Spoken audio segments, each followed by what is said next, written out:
Hey, it's State of State. We got your Nittany Lion update. It's a football discussion with Tom and Justin, so kick back and press play.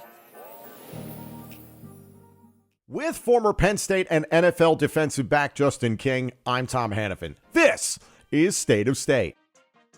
This podcast is presented by BetOnline.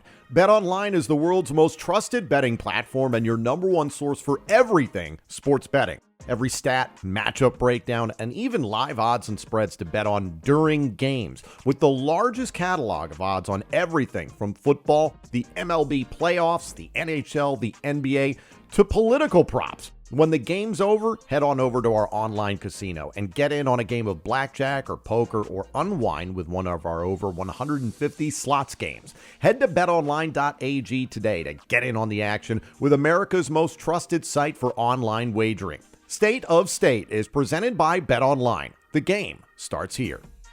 State of State is proud to partner with Illumination Brewing for another season of crafting State IPA, the perfect tailgate and game day beer for Penn State football fans. State IPA is available now at your local beer distributor, grocery store, plus select bars and restaurants. Visit illuminationbrewing.com/beer/state-IPA to learn more. Must be 21 years or older to purchase. Please drink responsibly. Also, State of State is a proud supporter of Blue White Outfitters. Blue White Outfitters was created as a retail shop meant to highlight the confidence, competitiveness, and fearlessness of the elite athletes found throughout the history of Penn State University. Check out their Lockdown U and Lawn Boys merchandise today, and keep an eye out for State of State apparel coming soon. All sales from Blue White Outfitters directly benefit Penn State student athletes. Visit www.bluewhiteoutfitters.com today. Hi, everyone, and welcome to State of State. I'm Tom Hannafin. He's Justin King. Week 8, Penn State has its second bye week of the season. The Nittany Lions currently stand at number 3 in the country, according to the AP poll. 6-0 overall, 3-0 in the Big Ten. And this bye week is coming at a very good time, coming off an emotional road overtime victory at USC. And next, you're going to have a night game at Wisconsin. After that, you're going to face Ohio State at home. After that, you're going to host Washington. So this is really the meat of Penn State's schedule. What does this mean for the Nittany Lions going forward? What else can we extrapolate from the USC game this past weekend? We're going to get into all of that in a moment. Like, comment, subscribe, rate us, and turn on notifications. Get at us on social media at State of State Pod. You can get in our comment section on YouTube, and if you haven't done so already, you can become a member of our YouTube channel for just 99 cents a month. You can get commercial-free episodes of State of State. There's an entire playlist right now with all of the episodes that are available since we've been able to do this.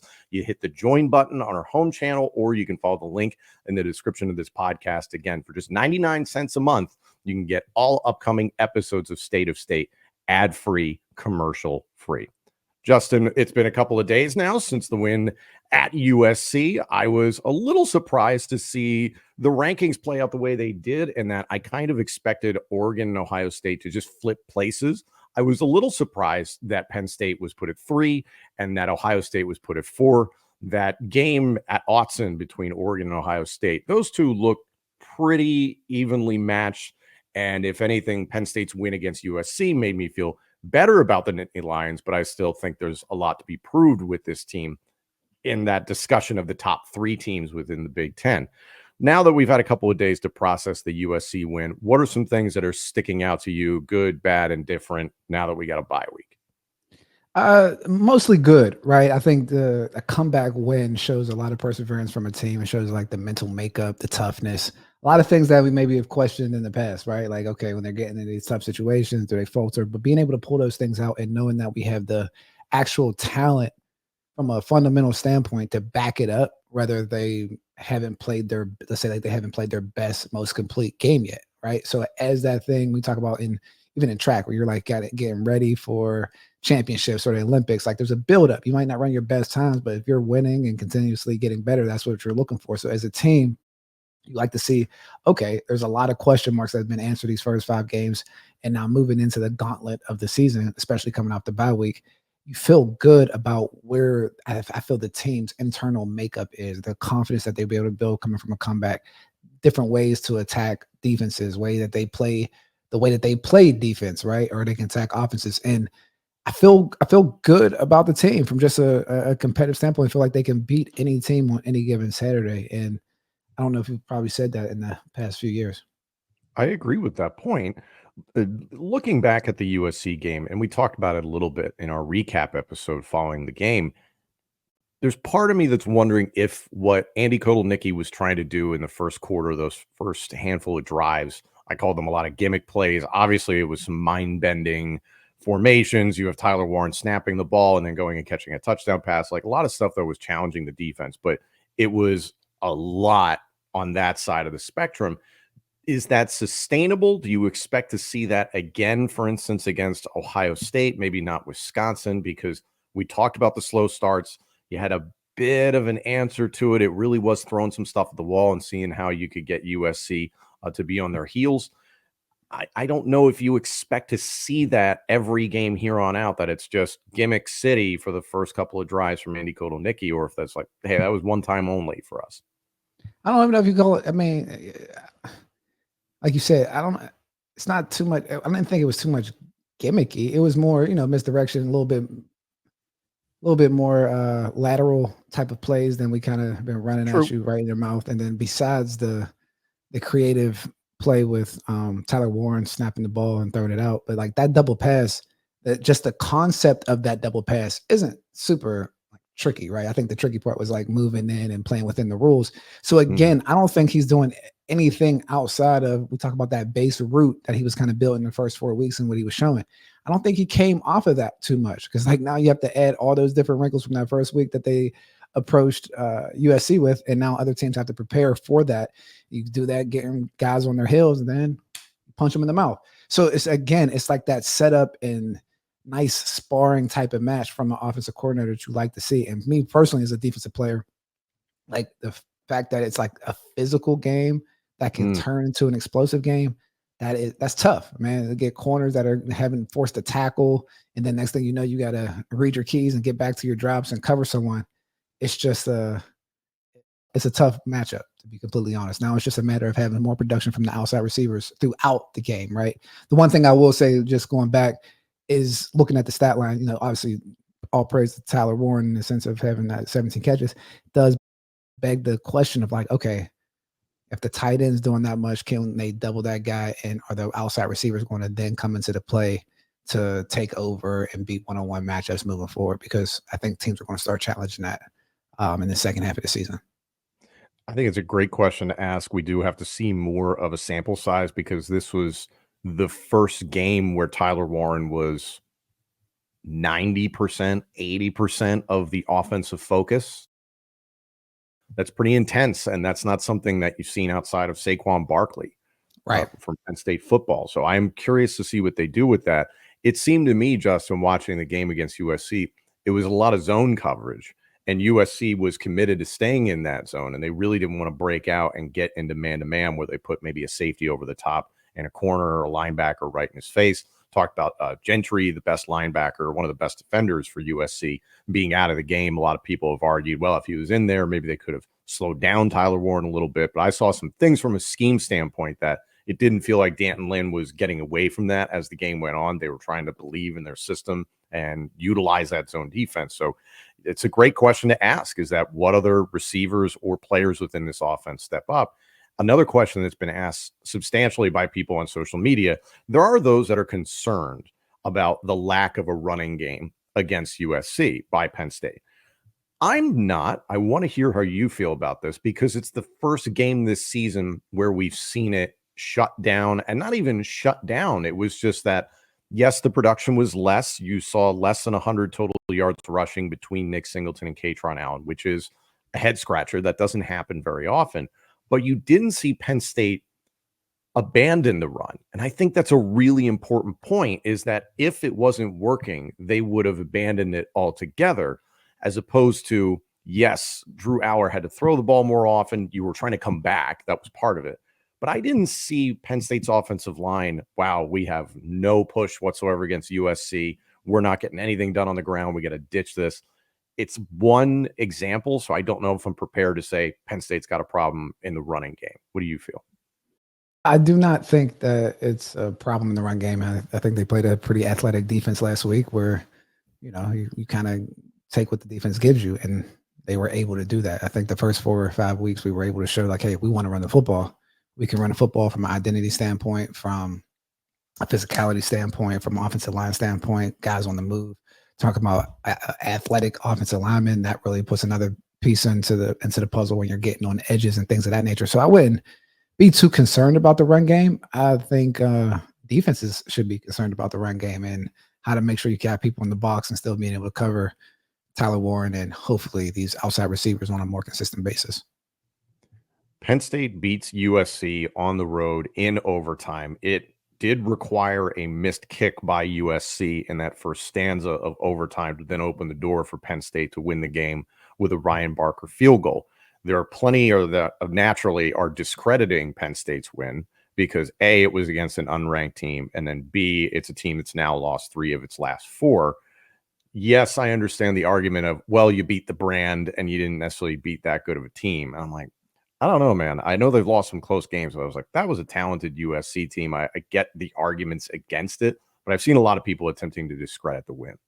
I mean, always, right? I think that's just what we're the day and age of sports that we're in. But we just look at kind of the records of, even from the standpoint of teams traveling across 2 time zones, and what that is what is it, 1-9 right now, or 2-9 now that Penn State it was 2-9 now. Yeah, well, Penn State won, and when you see those different type of things, that shows a level of like, okay, my game can travel. That's a talented USC team, regardless if they're unranked or not, or bad clock management, like players versus players. That's kind of a situation. So, I mean, I think it's still a great win, and we'll see what happens in Camp Randall in the next couple of weeks. But I don't take anything from that. And like people say, playing the brand, like the brand has players. Like you can't get certain players at USC. Like there's a certain like ilk that you're getting when you're at USC with Lincoln Riley and things of that nature, regardless of how he does clock management at the end of the game. But that's nothing against Penn. That's taking nothing away from Penn State and how they performed. Right. If anything, second half team type of persona that we've kind of had over the years, even the years that we won the Big Ten championship, I remember being kind of stressed out. Like, okay, it's tight in the first half and then come out and at the end. You know what I mean? So it's true to form.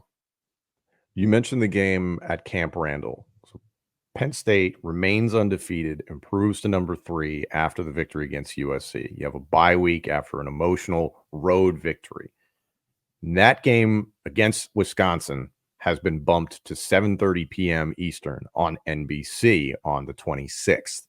Penn State at Wisconsin. The night game environment at Madison, I think, is a significant advantage. Not enough for me to say I think Wisconsin is going to upset Penn State, but it does change things. Is that something that you're considering? And do you think that's something the coaching staff is looking at and being like, we have got to make sure we are tightened up for this one? I mean, Camp Randall's it's a tough place to play, especially at night. And coming off of a bye week, you have to be ready to go, right? Because they're going to be well coached from Luke Fickell. They're going to be tough. They're going to be physical as well. And you don't look ahead, but you got Ohio State coming in the next week. So not to say you can't get emotionally up there, but at night games bring a lot of emotion. So it's going to be another dogfight. And Penn State's going to get team's best swing at this point, right? Like they're number 3 in the country. There's no hiding. It's like, all right, we're out here. Let's see what happens. So even with that, that's just new dynamics that, this team hasn't played with. So I think that's going to be the challenge of, all right, we're supposed to win. It's going to be a dogfight. How do we respond to that W going into Ohio State?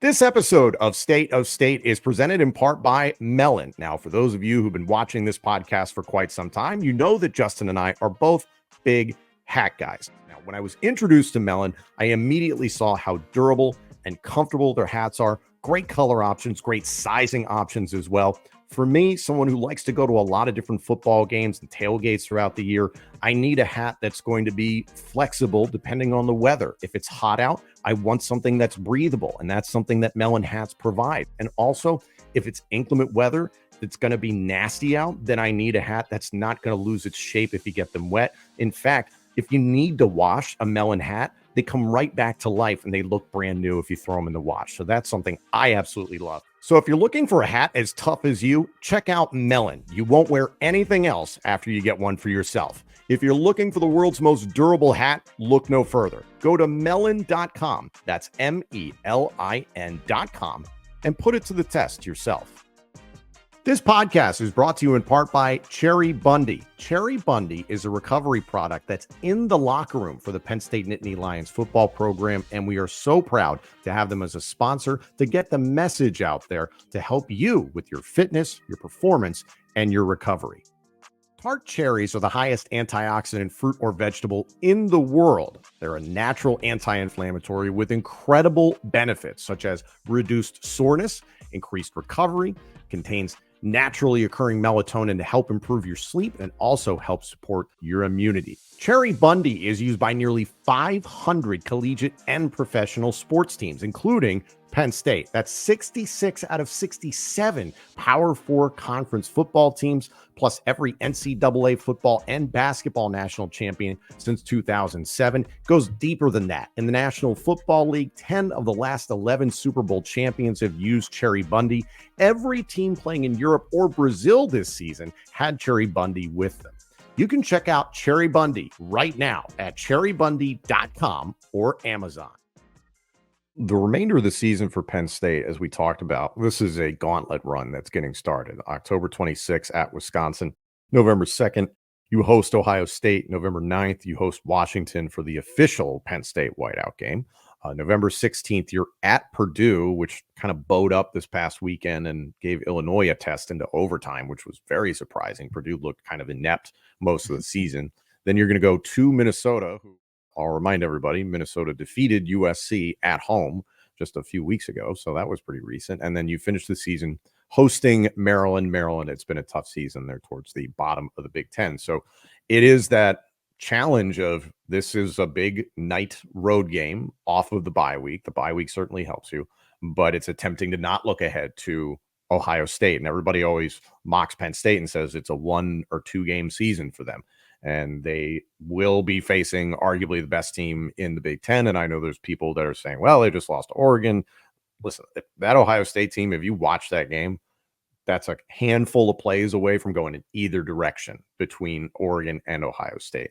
I don't know if you got to watch that game between the Ducks and Buckeyes, but what are your feelings about Oregon and Ohio State at this point?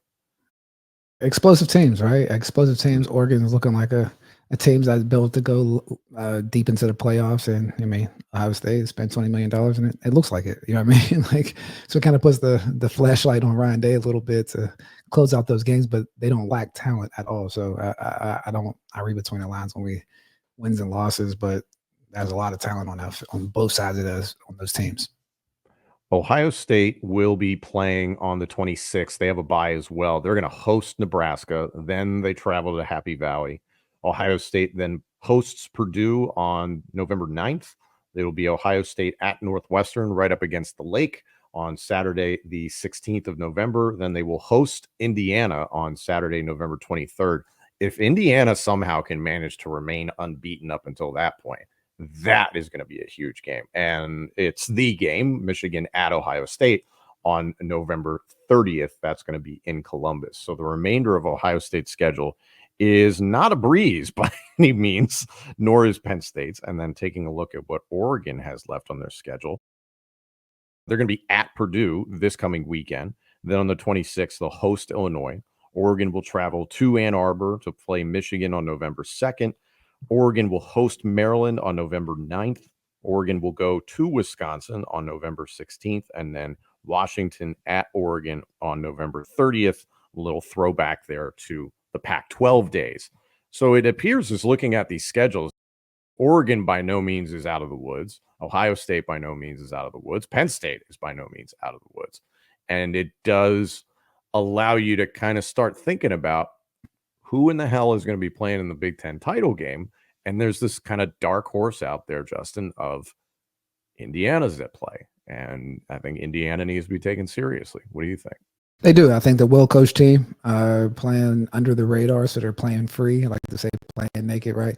But let's see how things continue to roll out. We talk about that brand. That brand is important. I know we got transfer portal, so we can get different levels of talent in and fill in gaps. But when we think about that top end of the Big Ten. It's going to be interesting to see if they have the firepower to continue to last throughout the season. But they are doing a tremendous job up there in was it Bloomfield, Indiana? Bloomington. Bloomington. My bad. Bloomfield's here in Close enough. Pittsburgh. Close enough. You mentioned the transfer portal, and I know you're dealing with LIG Sports with the national letters of intent changing, and also the transfer portal windows have been shortened and adjusted. I believe it was 45 days, now it's 30 days, but it's still going to be, say Penn State is able to make the 12-team playoff. Then in the middle of December, you have to re-recruit your entire roster, not to mention the NLI document completely changing. What are your feelings on the transfer portal remaining where it is? I think that was the issue for a lot of people, is why the hell is this happening in December? I understand classes are ending, new semesters are starting, but this is such a headache now, especially for, it wasn't just like, oh, the 4 teams are in the playoff. Now it's 12 teams and beyond that. Bowl season is underway. Like, it seems still like it's going to be a mess. I mean, I think you clean up a little bit with the national letter intent, so you don't have situations like UNLV or the Rashada thing out in Florida. So it kind of brings some formalization to the business, right? And I think shortening up the transfer portal makes, whether it's coaches, players, agents, whatever the case may be, it gives you like a nice clean window of like, hey, this is our time, and you can understand where people's interests are or aren't.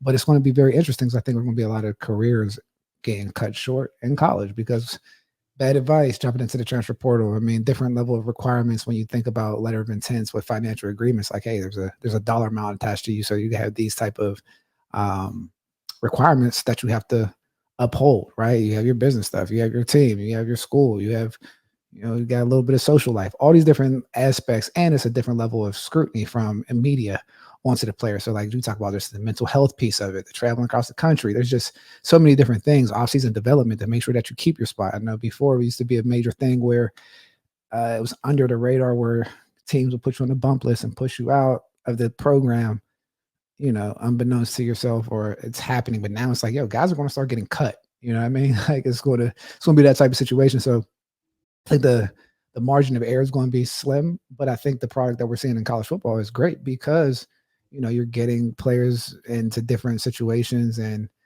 a lot of talent moving around. So I think it's a great thing, to be completely honest. I'm like the agent of chaos because I know exactly what's about to happen, but I digress. No, I just think it's such a challenge. And on top of that, once the regular season ends, then it begins the coaching carousel. And we've seen within this Penn State coaching staff 3 new coordinators this season. I think Andy Kotelnicki is naturally somebody that people are going to talk about as, wow, he should get a head coaching job somewhere. Whether he is interested in leaving or not, I have no idea, but I sincerely hope that Penn State's able to keep him if all things go well this season, that is. And then on top of that, Anthony Poindexter is a guy who University of Virginia has tried to recruit in the past. There's a lot of talent on this coaching staff that kind of, looking at it from the outside in, you could see guys that would be viable candidates for other programs. But at the same time, my gut just says I don't necessarily see any quote unquote flight risks from the coaching staff at this point in time. And then with the players, Penn State's always pretty good about keeping that stuff in house. So if you do see somebody that is maybe going to jump in the portal, that would be a surprise in December. Again, you have to see if Penn State is going to be in the college football playoff. And there's a lot of things that can happen, but that December window is just, it's got to be an absolute nightmare for the entire staff. Find a home, keep it. That's what I tell guys. I mean, the open water is not too open. We can get some sharks out there. So make sure you seek some professional advice, some professional counsel. LIG Sports Group is here, but hey, be careful jumping into those open waters, and make sure that you have some leverage when you do jump into the open waters. Like, people want you. You and I talked about this in the past. Do you think this will be the first year, potentially, granted the playoff expanding from 4 to 12, so the sample size is just that much bigger, but do you think this will be the first year that we see a player opt out of playing in the college football playoff? Not from Penn State, just overall. Overall in the playoff, I mean, possibly. Nothing. We've seen a lot of firsts this year, so I can't put anything past it. But most of the guys, I think, on those teams that play in the playoffs, I think we underestimate how competitive a lot of guys are, especially when you're starting to play for things that matter. Guys opt out of bowl games, big bowl games, because like even the Power Four or the big bowls, they don't really matter, right? But if we're playing for championships and we're still in that competitive phase, I don't foresee that happening because I think that is something that could come up as a red flag on your NFL resume, right? It's one thing we could understand, hey, what are you playing for? But now it's like, okay, you're playing for a championship and you're quitting. Like, because Mm. if I'm evaluating a competitor and they can turn down a championship or turn down the opportunity to play in a championship, I'm going to be screaming to my lungs, like I mean, to the ceiling, say, "Hey, that's a red flag, red flag, red flag." Because like if he Oh, does yeah. that, he's willing to shut it down with anything. Because you don't want to have a Hassan Reddick type of situation as a NFL team. You know what I mean? No, and I even think about I'm curious how you feel about it, the players that we've seen from multiple schools that in the middle of this season, about less than 4 games in, they're just like, "Hey, I'm entering the transfer portal. I'm taking my red shirt." Like, that was something I was like, "Oh, I didn't realize that this was gonna start happening." Yeah, I mean, again, I think there's a lot of movement in college football where maybe those guys can find another home and figure out what's going on. But I still think that's going to be NFL career suicide because it's like, yo, who like you can wait till the transfer portal to kind of shut it down. I know everyone's trying to do that to put that smoke signal out, like, hey, I'm available, but I still think that's short sighted at the end of the day. Looking ahead a little bit to the 2024 college football playoff with 12 teams, the seeding is going to play out this way for those that aren't aware. The top 4 conference champions will be seeded 1 through 4 and receive a first round bye. The remaining teams will be seeded 5 through 12, with the higher ranked teams hosting the lower ranked team in the first round. So, it does make you wonder if Oregon stumbles, perhaps, and Penn State somehow clears Ohio State and the rest of its record, you'd still have to compete in a Big Ten title game. So you probably will have to see Oregon or Ohio State again if all of those things fall in place. It's a lot of speculation, but do you think it's plausible Penn State could win the Big Ten championship and get themselves a first round bye? I think it's possible. Got to get through this gauntlet, but I think it's definitely possible just on based on what they've shown. And again, being a complete team, I think they could beat any team on any given day. And it's just as long as they keep bringing their lunch pail to work and go to do their thing. I think it's definitely set up that way. I don't think there's any glaring weaknesses that can be exploited from the other side or from an opponent. So with that being said, I mean, they're in the game, right? Like I think the ceiling is on them in terms of how they show up on a week basis. Keep it 1-0. It feels to me for Penn State, the remainder of this schedule, you can afford one loss, Ohio State plausibly, and it depends on how that loss occurs. Because I feel like there is a national opinion that Penn State hasn't played somebody that is that upper echelon just yet, which I can see that. The strongest win before USC was Illinois, then USC. You could compare that against Illinois. Illinois is a ranked team, it is at least competing at a higher level. It's tough to project. If Penn State were to lose more than one game, potentially to hell, if you lose at Madison and you get upset, that's going to be a problem. But if you lose to Ohio State in a competitive game at home, okay, I think people will understand that. You have to be competitive. Obviously, you can't let that score just completely get out of hand. If you were to lose to Washington, Washington's been up and down and inconsistent, which is surprising. So it feels like you can afford one and you can still have a good enough resume to be in the 12-team college football playoff. And then kind of the silver lining of it, Justin, is that question of what if Penn State hosts a first-round game in the playoff? That environment alone is very interesting to me. Yeah, Penn State having a playoff game, man, that could be pretty wild. I think that'd be a scene to see. I know I've seen someone play out if it was Pitt versus Penn State, the way that Pitt's playing, they're Yeah. undefeated. Like if that were to play at Penn State, that could be pretty wild. But I just think the whole atmosphere of the 12 team playoff was just a great move. Because now it's just like everybody seems to have more skin in the game, right? Like trying to get to the dance, something like a college basketball, and see what happens from that standpoint. But I think a playoff game at Beaver Stadium would be pretty sweet. once in a lifetime opportunity, or at least it'll be once in a lifetime this year, and it could happen again. Who knows? But anyway, it would be a pretty incredible atmosphere. Tell us what you guys think. We're in the bye week. We got a little time to kill until the Wisconsin game, which is on October 26th. That'll be at 7:30 p.m. Eastern on NBC in Madison, Wisconsin. Penn State currently sits at number 3 and undefeated in their Week 8 bye. Like, comment, subscribe, rate us, turn on notifications, get at us on social media at State of State Pod. As always, hop in our comment section on YouTube. And if you haven't done so already, you can become a member of our YouTube channel and get all upcoming episodes of State of State commercial free, ad free, for just 99 cents a month. You hit the join button on our homepage, or you can follow the link in the description of this podcast. You can check out the playlist right now of all the available episodes for our members only with no commercials. And again, if you sign up now, 99 cents a month, no ads, no commercials. Best thing in the world. Later on this week, I'm going to be joined here on State of State by the one and only Landon Tengwall, who is one of the most active members of the Penn State social media community, former Penn State offensive lineman, has firsthand experience with one Drew Aller and a number of players on this roster. So I can't wait to talk to him. That'll be later this week on State of State.